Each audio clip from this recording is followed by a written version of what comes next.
Nuevamente recordamos que estamos transmitiendo en vivo para 5 países: Uruguay, Argentina, Ecuador, Paraguay y Colombia. Le enviamos un saludo a las personas que recién se conectan.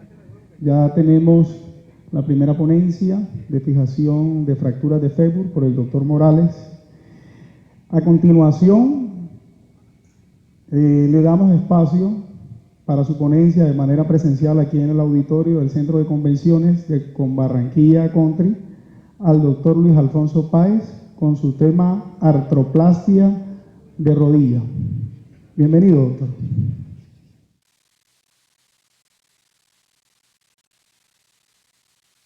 Un tema interesante, creo, para todos ustedes y de mucha actualidad, ya que el reemplazo articular ha ido ganando mucho espacio.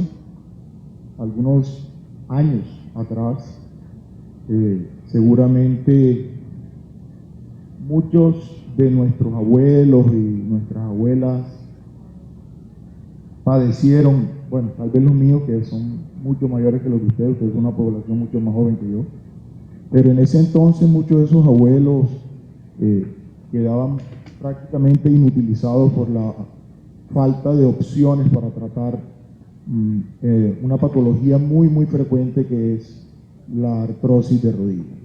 Principalmente aquí en la costa, donde la relación artrosis de rodilla frente a artrosis de cadera es aproximadamente de 10 a 2, 10 rodillas por 2 caderas. Entonces aquí es una prevalencia, una incidencia muy alta de esa patología. Y trayéndoles un poco de historia de ese tema del reemplazo articular, ustedes pueden ver que en esa línea de tiempo llevan ya aproximadamente un siglo trabajándose sobre qué hacer con esta patología. Y ustedes ven que desde 1930 ya había gente muy inquieta con el tema y comenzaron por hacer cosas como interponer tejidos para poder intentar darle a esa articulación que se iba anquilosando, que iba perdiendo su movilidad, algo de alivio sobre todo ese dolor. Y más tarde encuentran gente que comienza a desarrollar ya reemplazos articulares. Estos reemplazos articulares iniciales eran elaborados en talleres, en bancas de trabajo de herrería. Sin embargo, toda esa inquietud que el ser humano tiene nos ha llevado a desarrollar lo que hoy en día tenemos. Y pasaron por diferentes estadios, en donde los primeros diseños protésicos comenzaron a aparecer por allá alrededor del 1958, hasta encontrar que eran inestables. Y entonces comenzaron a pensar que esas prótesis que estaban siendo colocadas necesitaban elementos estabilizadores, y surgieron las prótesis con constricciones y con sustitución de ligamentos cruzados, hasta finalmente, para el año de 1978, Insal y Burstein son los primeros en desarrollar una de las prótesis como las que hoy en día tenemos nosotros. Obviamente, posterior a eso han venido desarrollos aún más actuales. Dentro de los objetivos que nosotros tenemos al reemplazar una articulación, específicamente la rodilla, lo que buscamos es eliminar el dolor, básicamente, recuperar su balance articular, estabilizar la articulación y luego de haber realizado el reemplazo articular, tener una fijación estable y que sea duradera. Desafortunadamente, aún con los desarrollos de la industria y con los desarrollos actuales y modernos de estos elementos, aún continuamos teniendo tasas de insatisfacción en los pacientes bastante altas. Yo tengo una frase que dice que en la rodilla no todo está desarrollado, y creo que aún nos falta mucho desarrollo tecnológico, y creo que dentro de poco comenzarán a mejorar cada vez más ese avance y esa satisfacción del paciente. Por el momento estamos alrededor del 10%. Y cuando me refiero a insatisfacción, me refiero a ese dolor postoperatorio que muchos de nuestros pacientes experimentan, producto de muchas razones o de muchas causas, que intentaré dilucidar más adelante. Dentro de los factores condicionantes de los resultados tenemos, como todo, factores dependientes del paciente, como son esos pacientes obesos, mórbidos, esos pacientes que tienen un umbral del dolor bastante bajo, donde la posibilidad de tener un dolor residual es alto, factores dependientes del cirujano, claro está. Nosotros también tenemos una gran posibilidad de inferir en esos resultados desde el punto y hora en que depende claramente de nuestra habilidad el resultado final. Factores dependientes del instrumental. Siempre que entramos en una cirugía de esta debemos tener instrumentales completos, adecuados a cada caso para poder brindar ese resultado final. Y los dependientes del implante. No para cada caso es el mismo implante, depende de cada paciente, depende de cada situación, el tipo de implante en que hagamos la escogencia. Para referirme un poco al tema de la alineación de la artroplastia total de rodilla, traigo esta gráfica donde básicamente lo que les quiero señalar es que los pacientes o las personas, todos nosotros tenemos dos tipos de alineación o tres tipos de alineación cuando ya hablamos del reemplazo articular. Pero específicamente antes de ser reemplazado tenemos dos alineaciones, que es la alineación mecánica y la alineación anatómica. La alineación mecánica la obtenemos de un eje que parte desde el centro de la cabeza femoral, pasando por el centro de la articulación de la rodilla, siguiendo por el centro de la tibia a través de su diáfisis en la cresta tibial anterior y por un punto medio entre los maleolos que va a coincidir muy seguramente con el segundo metatarso. Esta alineación es la que nosotros tenemos como persona. Y la alineación que intentamos conseguir también cuando realizamos un reemplazo articular. En la alineación anatómica, vuelvo a la gráfica, y estoy intentando explicarles esto lo mejor posible, es la que luego de que planeamos y diseñamos nuestra cirugía, al hacer el corte tibial, intentamos llevar esa rodilla a una alineación que va entre los 3 y los 7 grados de valgo. El valgo es la posición anatómica de la rodilla, en donde la rodilla tiende a estar junto. Lo anatómico de una persona es que tenga valgo, no varo. El varo es al contrario. El varo es aquel que va como subido en un caballo, que tiene las rodillas hacia afuera. Entonces, lo normal y lo fisiológico es que uno tenga entre 3 y 7 grados de valgo, que en última es lo que estamos buscando con nuestro tratamiento. Y la otra alineación final que uno puede y debe buscar en el reemplazo articular es la alineación cinemática, que esa es la que consigue con la colocación de los componentes en la adecuada rotación y estabilidad de los mismos. Refiriéndonos un poco a los cortes, pero quiero ponerles primero esto. Así inicia nuestro reemplazo articular, con una incisión mediana que va en todo el centro de la articulación de la rodilla, más o menos unos 8 a 10 centímetros, por ahí logramos colocar nuestro reemplazo articular, y accedemos a la articulación a través de una incisión. Existen hoy por hoy varios caminos para llegar a la artrotomía de rodilla. Mi preferida es la que se llama midvastus, que se extiende desde la tuberosidad anterior de la tibia, pasando por el centro de la rodilla, abriendo pasando lateralmente, medialmente al tendón rotuliano y llegando a la región intermuscular del vasto mediano. De esa forma es la vía de acceso preferida para mí en esta cirugía. Lo primero que hacemos es encontrar la patela, divulsionamos la patela y hacemos la resección de estos fritos de ella con la consecuente pateloplastía.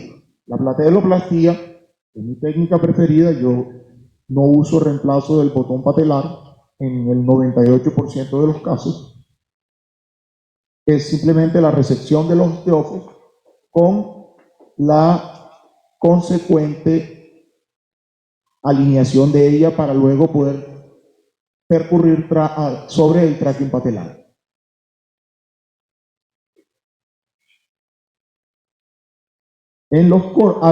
La siguiente etapa de la cirugía es básicamente continuar con los cortes tibiales. La rodilla, en mi juicio, su alineación principal se consigue a través del corte tibial. Si este corte está correctamente realizado, ustedes van a tener un desarrollo de la prótesis de manera adecuada y van a tener un final feliz. Si el corte tibial no consigue ese alineamiento, esa alineación a los 0 grados, que es lo que uno busca, dependiendo de si es paro o valgo, así serán los cortes. Pero este es el corte ideal que uno tiene que conseguir antes de iniciar la colocación de los componentes de prueba.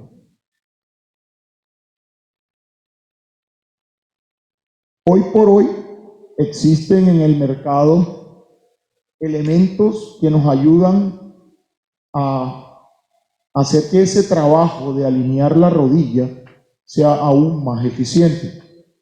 Centros avanzados y con recursos importantes, hoy por hoy tienen cosas como estas. Esto, por ejemplo, es un navegador y a través de todos estos elementos que ustedes ven aquí y de programas que ya están debidamente estandarizados y colocados en el sistema, logran que uno tenga esa alineación que realiza bajo todos estos elementos que yo les he mostrado de manera un poco empírica, son hoy por hoy ya medidos y son medibles y de esa forma tienen un resultado adecuado, correcto y esperado.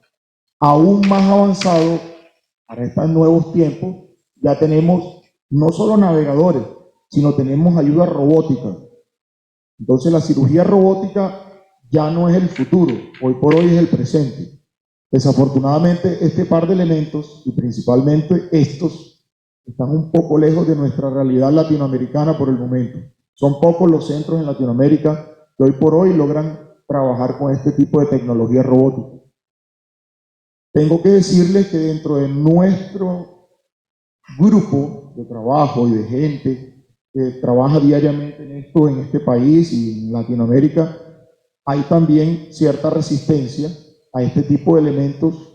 Uno, porque no son fáciles de conseguir, porque no hemos logrado desarrollar en nuestra práctica diaria y acumular suficiente experiencia por ello. Pero creería que como todo avance y como toda tecnología va a terminar por ganar su espacio y llegará el día en que esto logremos tener un precio un poco mejor y centros como los que hoy en día trabajamos podamos tenerlos para conseguir ser más eficientes. Continuando con el reemplazo articular, el corte femoral distal, así como el corte tibial, nos da una orientación importante. El corte femoral distal también es de extrema importancia. Y vuelvo y les muestro esto. Ese corte debe estar planificado entre los 3 y los 7 grados. Para eso nosotros tenemos entonces en cuenta ciertas líneas, como es la línea de Westside y como la línea transepicondiliar. Esto lo usamos como punto de referencia para intentar colocar nuestra guía de corte femoral que va a ser de tipo intramedular. El corte tibial lo podemos hacer por guías extra o intra y el corte femoral siempre es intramedular. Entonces cuando nosotros realizamos ya ese corte, tendríamos en ese momento dos cortes. El corte tibial proximal y el corte femoral distal. Podemos en ese mismo momento usar estas varillas de alineación y volvemos a lo mismo. Tenemos que tener en cuenta el centro de rotación de la cabeza femoral, la diáfisis femoral, la diáfisis tibial y el segundo metatarso. Si nosotros conseguimos que esa varilla de alineación transcurra sobre ese eje vamos por buen camino, quiere decir que nuestros cortes están quedando de manera adecuada. Entonces, para mostrarles un poco, estos cortes, el corte femoral anterior y posterior, condicionan la talla del componente y además la alineación y la rotación. El corte anterior condiciona la congruencia de la rótula, que es otra cosa que buscamos, que nuestra rótula corra sobre el componente femoral sin que haya una incongruencia. Y el corte posterior, el fémur, condiciona el espacio de flexión que va a tener esa rodilla.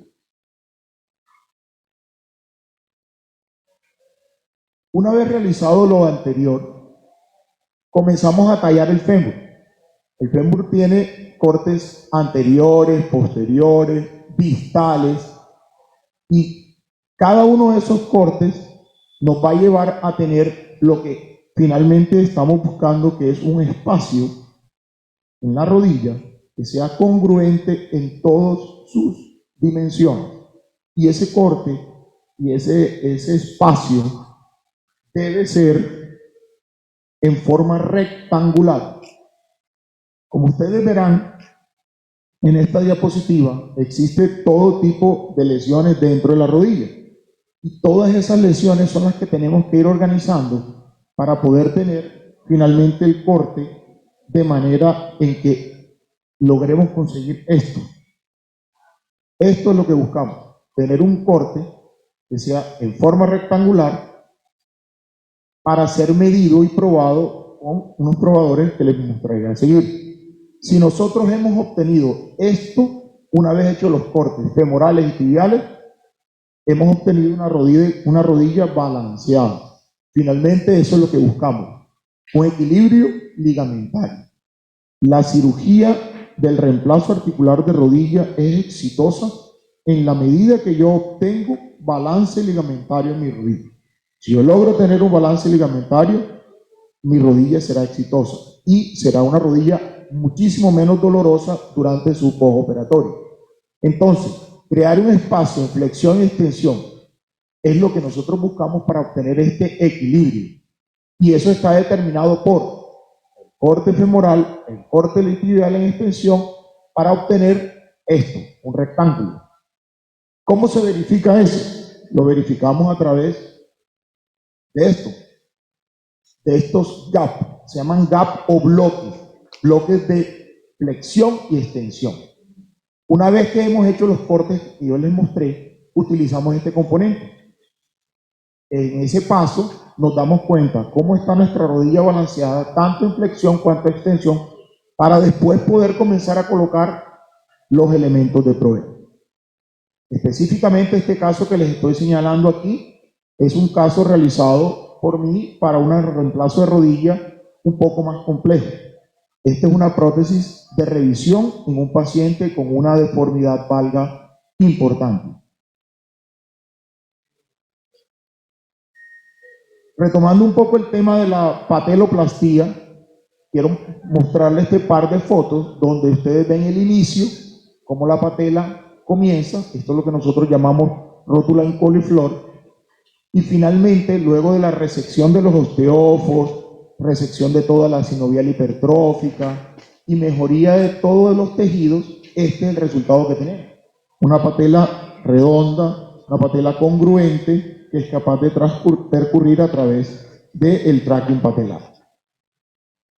Luego que ya hemos realizado eso y hemos colocado nuestros elementos de prueba y estamos satisfechos con el alineamiento, con la estabilidad de los componentes, iniciamos la fase de cementado de la prótesis. Esta es la manera como yo cemento mis pacientes. Existen diferentes escuelas y maneras de hacerlo, pero la manera como yo lo hago es usando un lavado pulsátil, en donde lo que buscamos primero que todo con esto es obtener un campo lo más exangüe posible, lo más limpio posible de todos los detritos que genera los cortes femorales, porque como ustedes lo han visto, han tenido oportunidad de estar en este tipo de cirugía, la sierra con la que se hacen los cortes genera demasiado detrito óseo y eso tiene que ser removido, porque finalmente lo que uno intenta es tener una penetración de ese cemento a través del hueso. Si yo logro tener una penetración de aproximadamente, no son 2 mililitros, sino son 2 milímetros, de un error de transcripción, de por lo menos ese manto de cemento penetre dentro del hueso unos 2 milímetros, habré conseguido seguramente una muy buena fijación de mi prótesis. ¿Cómo lo hago? Luego de ese lavado pulsátil, coloco cemento, que es el polimetilmetraclidato, sobre la superficie tibial y femoral, y con una espátula o con un osteótomo plano, intento hacer presión sobre ello para que ese cemento penetre en ese hueso y cree una interfase prótesis-hueso lo más estable posible. Comienzo siempre cementando tibia, así como comienzo siempre cortando la tibia. Luego de que ese componente tibial está colocado, se realiza una impacción potente, tiempo en el cual hay que también tener cuidado con los ligamentos del tobillo, porque a veces uno afanado por tener una buena fijación acaba generando esguinces en el tobillo, momento en el cual ustedes, que son la mano derecha de nosotros, colaboran muchísimo sosteniendo adecuadamente el tobillo para evitar esos esguinces. Bueno.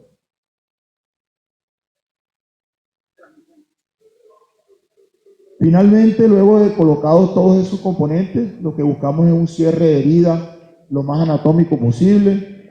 Yo intento cerrarlo siempre con suturas intradérmicas, o lo cierro siempre con suturas intradérmicas, suturas que mantengo durante 15 días, curación ninguna, no necesitan los pacientes ser curados, simplemente con la misma curación que salen del quirófano, con esa misma curación regresan a la consulta para ser retirados. En mi práctica, hace aproximadamente unos 14 años, abandoné el uso del DREN. Considero que el DREN no es necesario. Lo que sí hay que hacer antes del cierre de esta herida es una revisión de hemostasia exhaustiva. ¿En qué momento se hace esa revisión de la hemostasia? Hoy por hoy hay escuelas. Hay escuelas en que operan toda la cirugía con torniquete y bajan el torniquete al final de la cirugía, una vez cerrada la piel, y colocan DREN. Escuela en la que no estoy.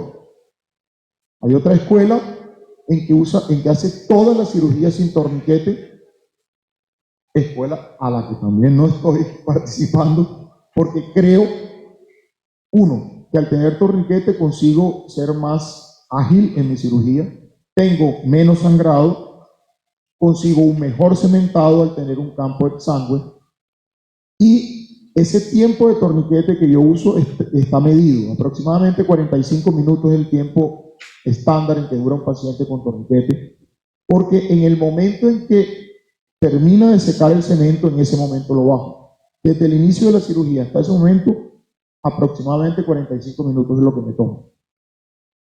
Y consigo, como ya les dije, un mejor cementado. En mi experiencia personal, habrá quien no lo haga de esa manera. Yo lo hago y me mantendré en ello. Los resultados son buenos. Los que están en contra dicen que el torniquete aumenta el dolor, que limita la función.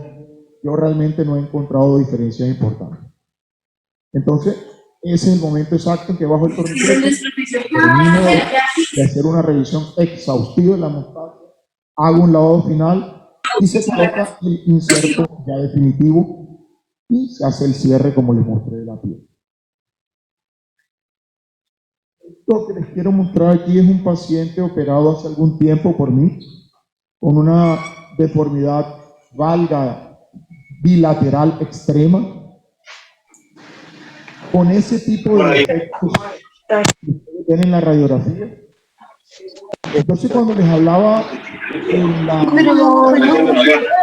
alineamiento, durante el planeamiento preoperatorio, esto es lo que hago. Lo ideal es tener una ortorradiografía del paciente estando de pie, que incluye desde la cadera hasta el tobillo, pre y post. Desafortunadamente, nuestros pagadores y las empresas que hoy por hoy son los dueños de los pacientes tienen algunas limitantes económicas. Entonces nos ha tocado adaptarnos a disminuir ciertas cosas en pos de poder brindar el servicio. Por eso es difícil hoy por hoy conseguir esas ortoradiografías. Inclusive llegan a estar fuera de lo que llaman el POS. Tiene uno que hacer CTC y una serie de cosas y van dificultándolo. Por tanto, acabamos por conformarnos con tener una radiografía de rodilla de pie, que es lo ideal, una radiografía de rodilla de pie en API lateral, por lo menos, para poder realizar este planeamiento quirúrgico. Este paciente específicamente, como ustedes lo ven aquí, su deformidad valga es extrema. ¿Qué sucede ahí? Con el tiempo la rodilla va perdiendo completamente sus cartílagos, va perdiendo esos soportes que tiene, que son los meniscos, y comienza a entrar hueso contra hueso, y estos son los defectos que ustedes comienzan a encontrar en muchos de nuestros pacientes. El tiempo, la demora, los trámites terminan por generar este tipo de deformidades. Yo tengo un video de ese paciente que quiero mostrarles.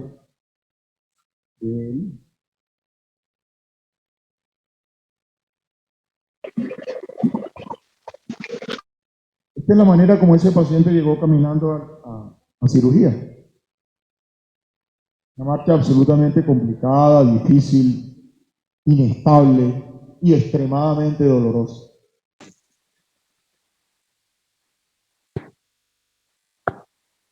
Con una inestabilidad articular extrema, con un dolor que limita marcadamente durante la movilidad.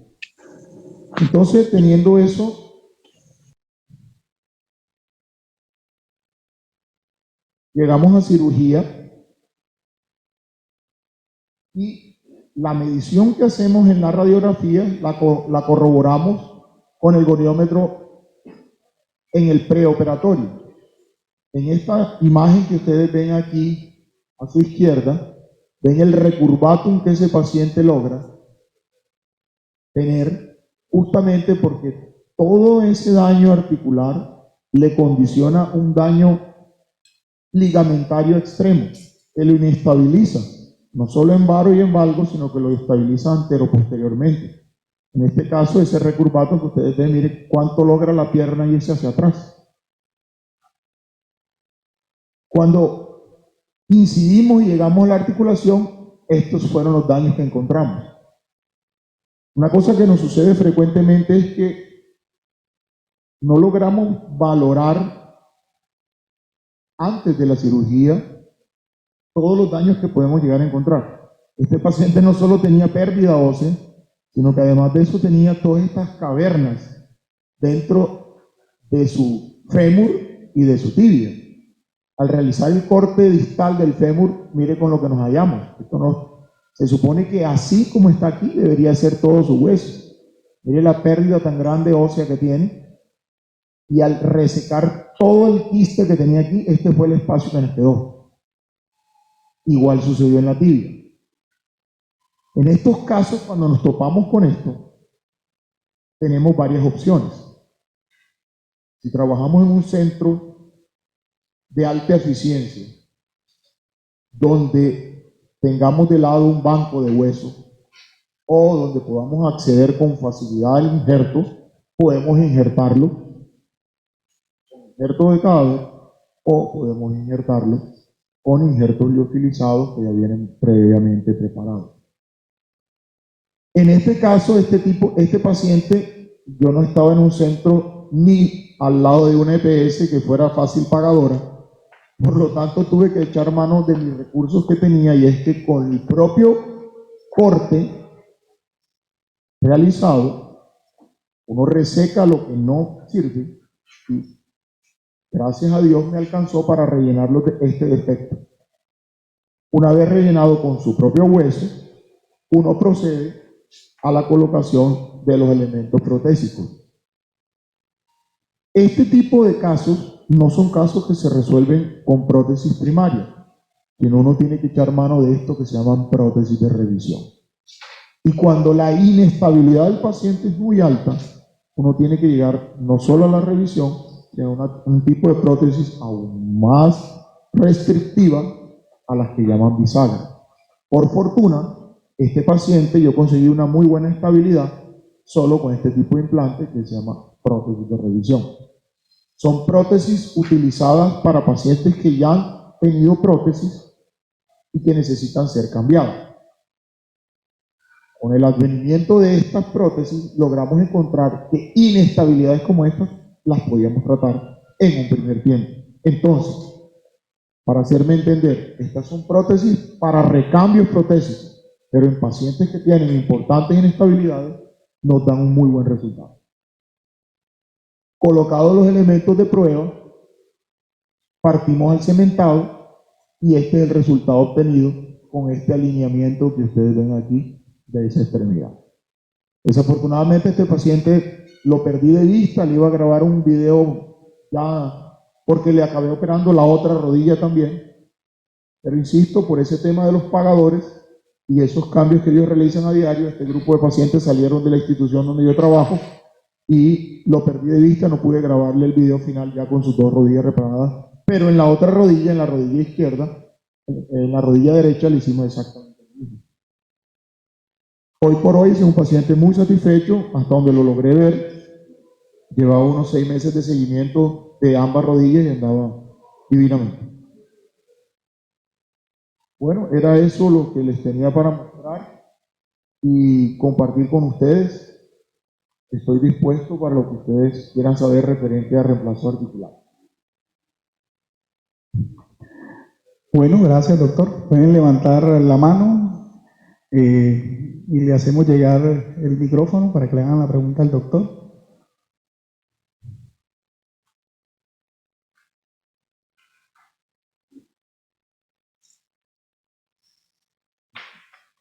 Buenos días, Doc.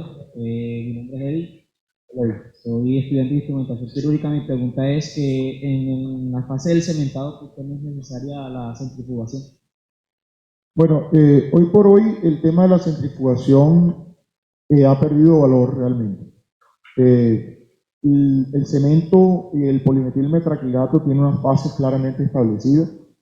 Yo no utilizo centrífuga y además de aumentar los costos, porque realmente es un costo más que tenemos, los cambios que genera en la calidad del cementado no han demostrado ningún tipo de valor agregado. Por tanto, la centrífuga en ese caso no. Creo que muy pocos, o por lo menos yo no veo aquí en nuestro medio nadie utilizando centrífuga.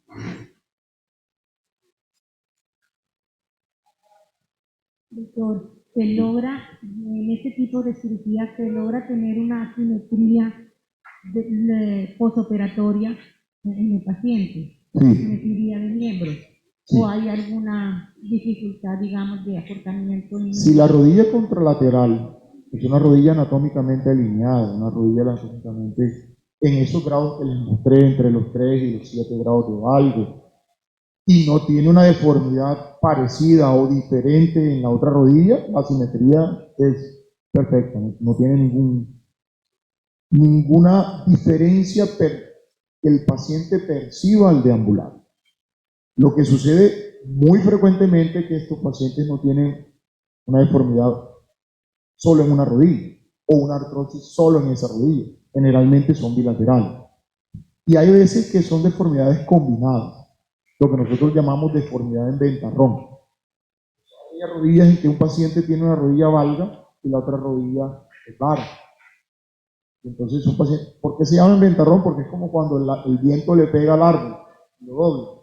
Entonces, ese tipo de pacientes necesitan corregir ambas deformidades, como es el caso de este paciente. Este paciente, por ejemplo, estuvo un largo periodo, más o menos, fueron unos 3 o 4 meses que demoró la siguiente cirugía, en la cual estaba bastante descompensado, porque le corregimos el valgo de una, pero el valgo del otro no estaba corregido, entonces era un paciente que caminaba con mucha dificultad. Eso es otra cosa que quería comentarles. Hay escuelas que hacen reemplazos bilaterales en el mismo momento. En lo personal, creo que es mucha cirugía, aumenta bastante el riesgo y aumenta bastante el dolor del paciente. Desafortunadamente, las prótesis de rodilla no son como las prótesis de cadera. Uno opera a un paciente un reemplazo articular de cadera y casi que surge en él un milagro. El paciente termina amándote, el de la cadera, porque su dolor desaparece casi instantáneamente. Un paciente que al día siguiente está caminando como si nada. La rodilla no sucede eso. La rodilla, por eso les mostraba que el índice de insatisfacción es tan alto, porque desafortunadamente duele mucho. Entonces, si ya con una rodilla tienes dolor, con dos rodillas el dolor es el doble. Por eso en mi práctica prefiero hacerlas una a una. Mi doctor, es que mi pregunta es porque en la vida laboral que he tenido, he conocido varios pacientes que de cirugía han quedado siempre con un vaivén Pero al caminar. lo que tú tienes que averiguar en ese caso es... Entonces, ¿cuál es Pero estás hablando de reemplazos de rodilla o de cadera. de rodilla? Ok. Siempre quedan como un vaivén, como si tuvieran un acortamiento de un miembro, no Bueno. quedan como una simetría total. En la cadera es mucho más frecuente encontrar dismetría cuando uno hace reemplazos de cadera. En las rodillas, te repito, si la rodilla contralateral no operada tiene una deformidad importante, es muy raro que eso suceda.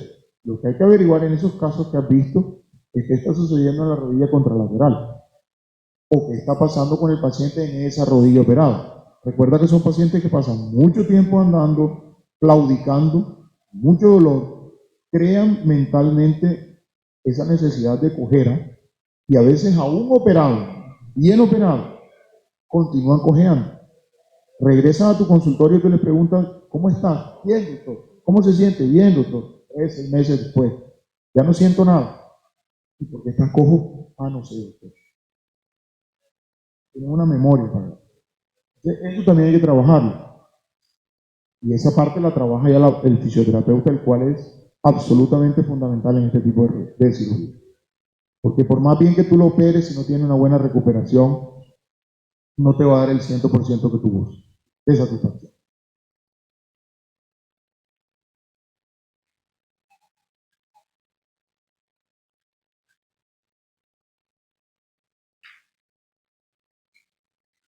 Buenos días, doctor.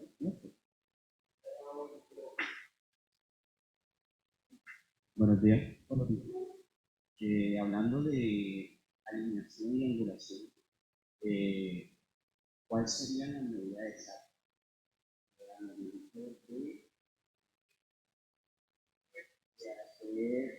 medida de todo. Sí, eso fue lo que quise mostrarte. La alineación fue la que te mostré, tanto mecánica como anatómica. La alineación anatómica es la que tú buscas partiendo desde el centro de rotación de tu cadera. Eso es un punto que está colocado en el centro de la cabeza femoral. Y tú, durante el intraoperatorio o en el intraoperatorio, si no tienes esos elementos que te mostré, el navegador o el robot, tienes que hacerlo de manera empírica. Nosotros los cirujanos que trabajamos en este tipo de medios, no tenemos esos elementos a mano. ¿Cómo lo hacemos? Vamos a un centro, el centro de rotación de la cadera, insisto, de manera empírica, y es un punto que está colocado al tú palpar la cresta ilíaca de la pelvis a más o menos unos 3 o 4 centímetros medialmente. Ahí consideramos que está el centro de rotación de la cadera.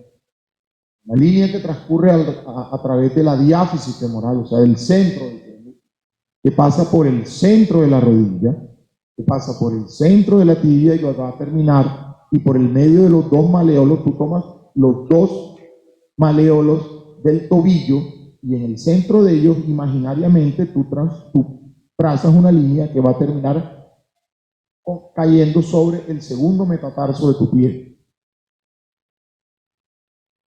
Yo te lo mostré aquí. Y para eso utilizamos en el intraoperatorio, cuando tenemos algunas dudas, este tipo de elementos, pues, las varillas que tú ves ahí. Ellas se extienden hacia arriba y hacia abajo, tienen unos extensores. Una vez colocado, hecho tu corte, tú colocas esa varilla y eso te da la alineación que tú estás buscando. Y en relación al varo o valgo de la rodilla, también lo que te dije, buscamos que quede entre 3 a 7 grados de valgo, nunca de varo, y en rotación externa. ¿Por qué? Porque el ser humano fisiológicamente camina con el pie hacia afuera, nunca con el pie para adentro. Entonces la rotación tiende a ser siempre externa, nunca interna. Entonces, esos elementos, esto es empíricamente, cuando no tenemos navegador o cuando no tenemos robot, son los que nos indican que esa prótesis que tú estás haciendo va por buen camino. Y es lo que siempre estamos teniendo en cuenta. Hay otro innúmero de parámetros que utilizamos ortopédicamente, pero creo que no son objeto de esta reunión, porque pues finalmente lo que a mí me interesa transmitirle a ustedes es los conceptos generales de cómo conseguir una buena prótesis, para que así cuando ustedes estén operando y ayudando a operar, también tengan claro lo que están haciendo y puedan dar una fuerza, una ayuda en el momento que se necesite. ¿De acuerdo? Buenos días. Buenos días. Buenos días, doctor. ¿Cómo te va? Mi pregunta es, estos materiales de reemplazo articulares, ¿de qué se encuentran hechos y si habrá algún tipo de variación de procedencia con respecto al paciente? Claramente hay muchísimos tipos de variaciones, como los llamas tú. Generalmente son aleaciones metálicas que cuentan con varios tipos de metales y con varios tipos de superficies. Hoy por hoy ya existen reemplazos articulares no cementados, inclusive, con materiales porosos que se adhieren directamente a hueso. El desarrollo todavía está en fase de avance en el no cementado. El cementado ya está más aceptado casi que universalmente. El no cementado está en fase de desarrollo, así como también en la cadera. La cadera en tiempos atrás era toda cementada. Hoy por hoy, digamos que cementamos el 3 o 4% de las prótesis. La inmensa mayoría son no cementadas. Cuando estos desarrollos protésicos logren, durante su follow-up, una durabilidad aproximada a la que hoy en día tenemos, muy seguramente vamos a terminar virando hacia el no cementado. Y en relación a los metales, tienes metales como son el cromo, cobalto, titanio, tienen aleación metálica también con el acero. Y la interfaz de esos dos metales es un plástico, que en realidad es un polietileno de alto entrecruzamiento, que en algunos casos está siendo también acompañado de elementos vitamínicos para evitar la oxidación del polietileno, que en última es lo que acaba causando la falla protésica, porque ese polietileno, al sufrir ciclos constantes de movilidad, produce debris o detritos que se depositan dentro de la articulación, los macrófagos lo toman y es lo que en últimas acaba causando una cosa que llamamos aflojamiento aséptico de la prótesis. Pero bueno, ya eso es otro camino muy largo que en otra ocasión se los cuento. ¿Qué más tiene preguntas?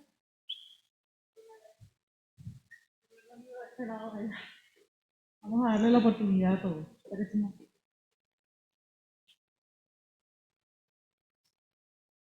Buenos días, Buenos días.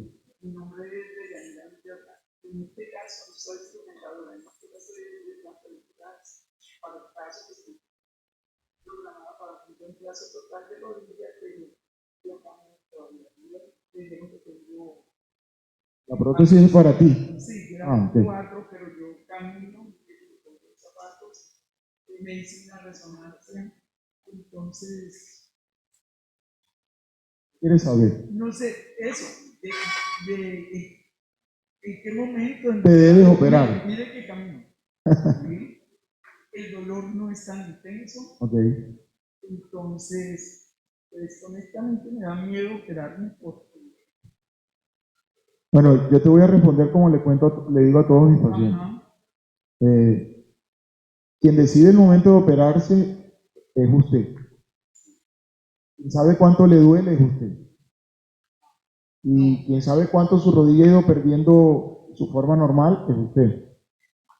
En la medida en que tu calidad de vida se pierde y pierdes la posibilidad de ir al supermercado porque te tienes que sentar o porque ya no puedes ir al parque a caminar o porque ya no puedes cuidar a tus hijos adecuadamente o si ya tienes nietos a tus nietos, qué sé yo.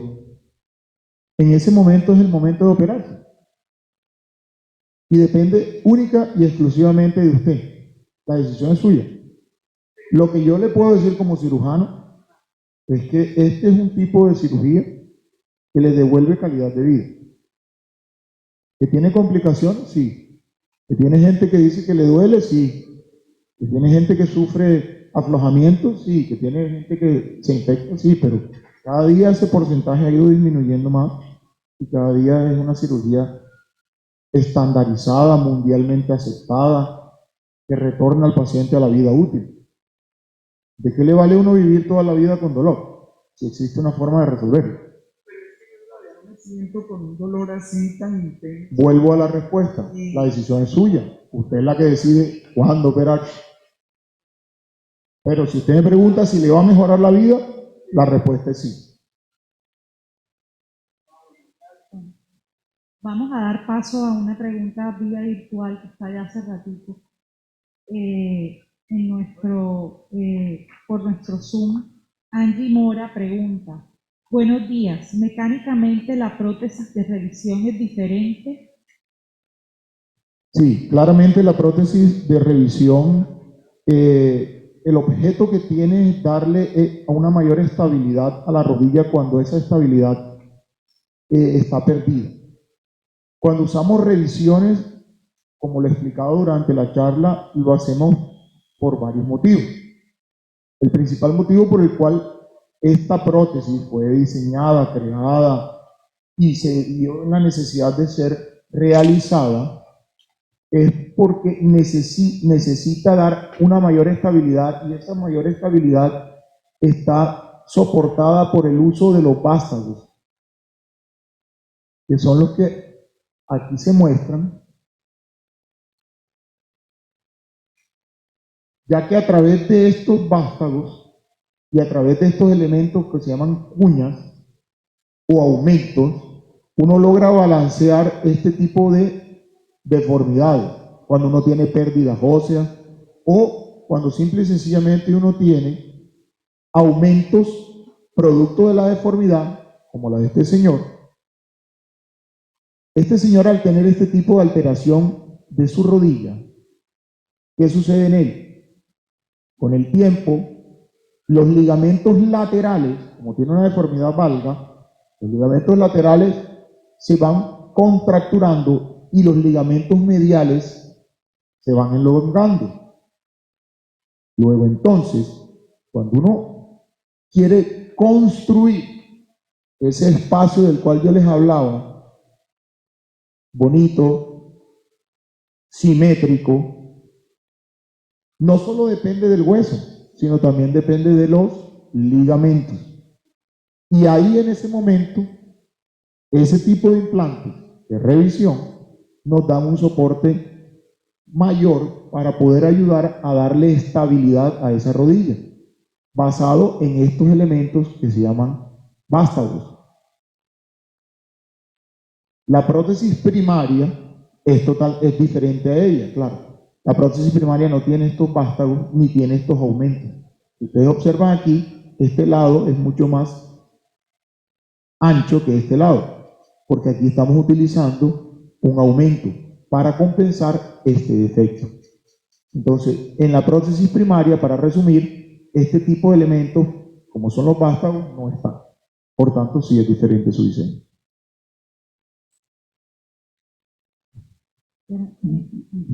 Espero haber... Entendemos que todos tienen muchas dudas, pero por cuestiones de tiempo debemos seguir avanzando. Okay. De todas maneras, en el transcurso de estos 2 días podemos absorberlas también con todos los demás ponentes que tenemos, pero ya estamos cortos de tiempo. Muy bien. Muchas gracias, doctor. Espero haber sido de utilidad para ustedes.